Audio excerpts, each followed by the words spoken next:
L'aval compteur nous concerne toutes et tous, car il renvoie à notre quotidien.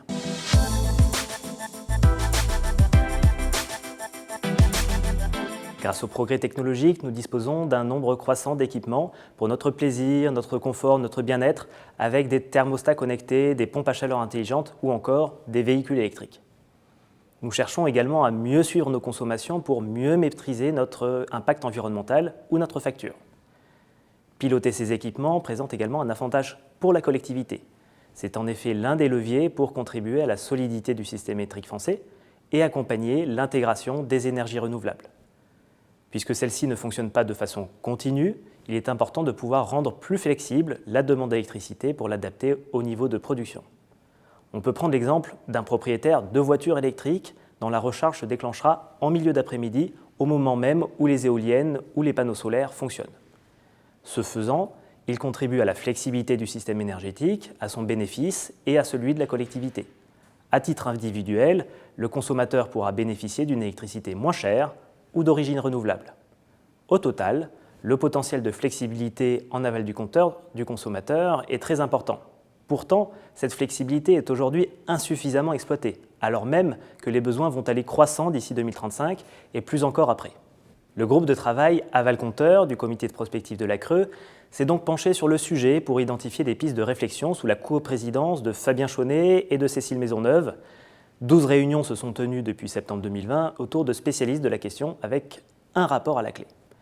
La première proposition du rapport vise à renforcer ce qu'on appelle le signal-prix de l'électricité, pour inciter économiquement le consommateur à adapter sa demande d'électricité en fonction de l'état global du système électrique. Cela pourrait, par exemple, passer par une adaptation des tarifs réglementés de vente de l'électricité avec des niveaux de prix différents entre l'été et l'hiver. L'idée est de mieux maîtriser les consommations hivernales et d'éviter de surdimensionner le système électrique. Cette mesure pourrait être mise en œuvre à moyen terme pour laisser le temps aux consommateurs et aux acteurs économiques de s'adapter. Cette mesure s'accompagnera impérativement d'un renforcement du chèque énergie pour protéger les ménages les plus précaires qui se chaufferaient à l'électricité, en complément du soutien à la rénovation énergétique des logements. Mais le renforcement du signal prix n'est pas suffisant pour optimiser les ressources énergétiques. Ce signal doit être reçu et interprété par les consommateurs ou par les tiers à qui ils en délègueraient la gestion. Il importe donc d'accompagner la transformation du signal prix en service de pilotage des équipements en aval du compteur. Cela pourrait passer par une transposition des principes des tarifs EJP et Tempo dans le marché libre. Ceci afin de relancer la maîtrise des consommations à la pointe. À l'instar de ce qui avait fait la réussite incontestée de ces tarifs, l'idée est de transmettre aux consommateurs qui font cet effort de maîtrise le même bénéfice que si la sécurité d'approvisionnement de tous en dépendait. Cela pourrait également se traduire par une adaptation du tarif d'utilisation du réseau public d'électricité, le TURP, en fonction des contraintes locales sur le réseau. Cette adaptation permettrait aux consommateurs de mieux valoriser la flexibilité de leur consommation tout en limitant les coûts d'adaptation des réseaux pour la collectivité, et ce, sans remettre en cause les objectifs de péréquation tarifaire qui assurent aux Français un égal accès à l'électricité.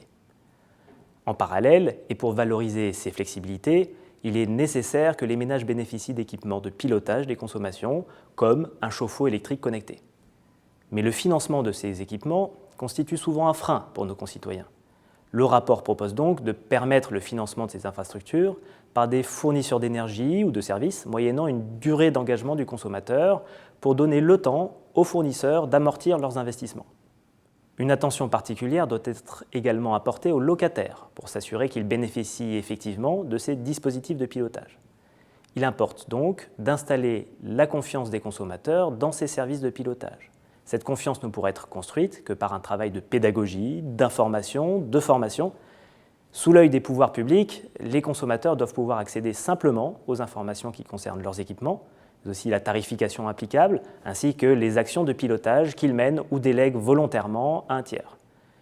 Cette information, voire cette formation, pourrait être par exemple déléguée aux 15 associations de consommateurs nationales agréées ou encore aux bailleurs sociaux.